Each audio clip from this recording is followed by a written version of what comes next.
What's up, Internet? I'm Christiane Cordero, and this is the 734 from WCCO. We know most of you are on your way to work, maybe about to head out the door, so let's get you started with today's weather. It feels like winter out there. There's a good little chill this morning. Interesting news out of the National Weather Service. It says there's a signal for lake effect snow on Mille Lacs today. That's pretty rare, so would be a sight for sure if it did happen. And when we talk about the actual temperatures outside, 15 degrees is what we're waking up to this morning, topping out at 18 later this afternoon, and then dipping back down into the 14-degree territory.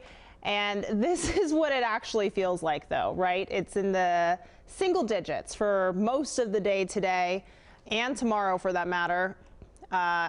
Wednesday is when we're going to climb back into the double digits territory. All right, now let's talk about this. Today's Veterans Day, when we honor our nation's military members. We know many of you have either served or have loved ones who have served, from grandparents, moms, dads, brothers, sisters, friends, the list goes on. So here's your chance to give them a shout out.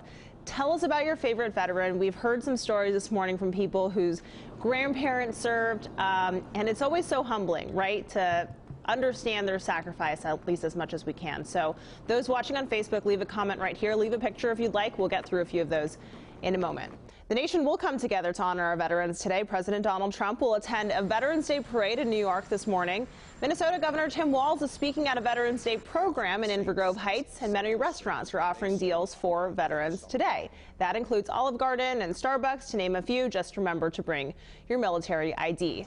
Yesterday, veterans were honored in the South Metro. The city of Bloomington and Northwestern Health Sciences University had a Veterans Appreciation Day.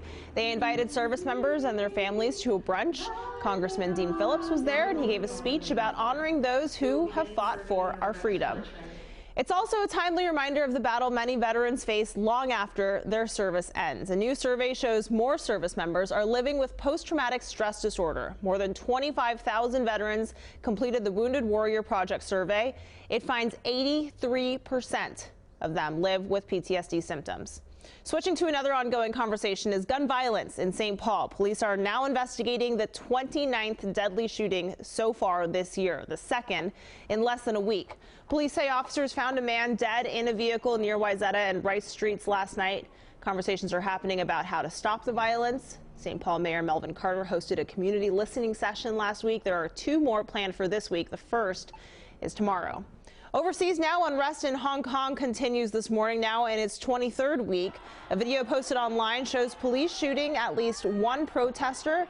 Officials say the 21-year-old is in critical condition, and another video shows a man being set on fire. The escalating violence happened during rush hour. Protesters blocked the roads and trains to push their demands for democratic reforms. Dust after telescope and solar filters, a rare event is happening right now in space. It's really beautiful. The planet Mercury will make a pass right across the middle of the sun. NASA says it only takes place 13 times in 100 years for about 5 hours. Mercury will be just a tiny dot on the sun. You can kind of make it out right there in the middle where that highlight is. And just a reminder, just like during an eclipse, viewers need to use a solar filter since, of course, looking directly at the sun can cause permanent eye damage. What a weekend for football in Minnesota. The Vikings, the Gophers both had massive wins. The Vikes beat the Cowboys 28-24 in Dallas last night. Vikings are now 7-3. We can't show you the highlights here, sorry, but you know where to go on the internet to look up, especially Kyle Rudolph's incredible one-handed catch for a touchdown. Definitely worth taking a look there. And people are still talking about the Gophers' stunning victory over Penn State. That launched the team into the number 7 spot in the Associated Press Top 25 poll. The Gophers are now just one of 5 undefeated college teams this season. They are 9-0 for the first time in more than a century, and they've done it the only way you can, which is one at a time. Iowa is next.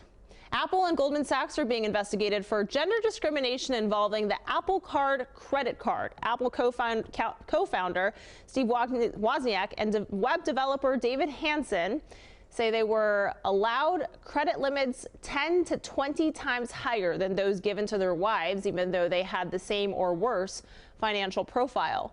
Goldman claims its applicants are evaluated independently, but regulators are now investigating. Some Instagram users may notice a major change to their profile this week. You can't peep your friends' likes. The social media app plans to start hiding likes for some users. They've already tested this concept in other countries, but now it confirmed that U.S. is joining that list. It's an attempt to reduce competitive pressure on the platform. The likes aren't completely disappearing, though. We should know you will know how many likes your picture gets, but you won't know how many your followers get, and your followers won't see your count either. We take our cell phones everywhere. We're on them during the show, connecting with our social media viewers. But people take them to the bathroom. They have them at the gym. Kids hold them. What is on your cell phone? We enlisted a few moms to hand over their phones and asked for a lab test. So you're bracing for the worst. Oh yeah. I don't think I'm going to be pleasantly surprised.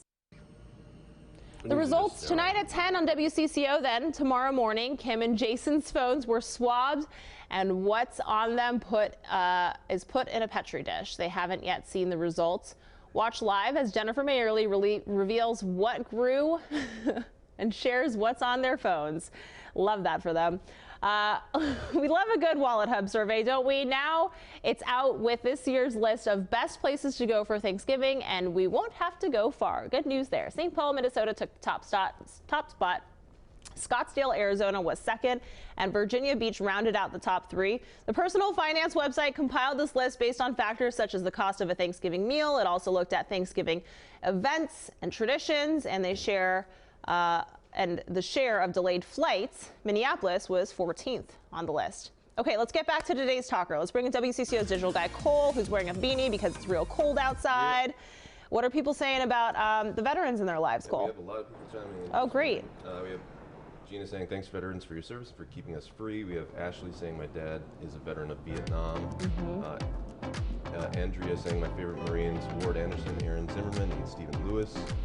Denise saying, good morning, Minnesotans, thankful for my daughter who served in the USAF Air Force, my son who's also the Air National Guard, and all the other men and women who selflessly serve our country. And we have my dad who's a Vietnam veteran saying thanks to all the Anishinaabe veterans, all the Native veterans.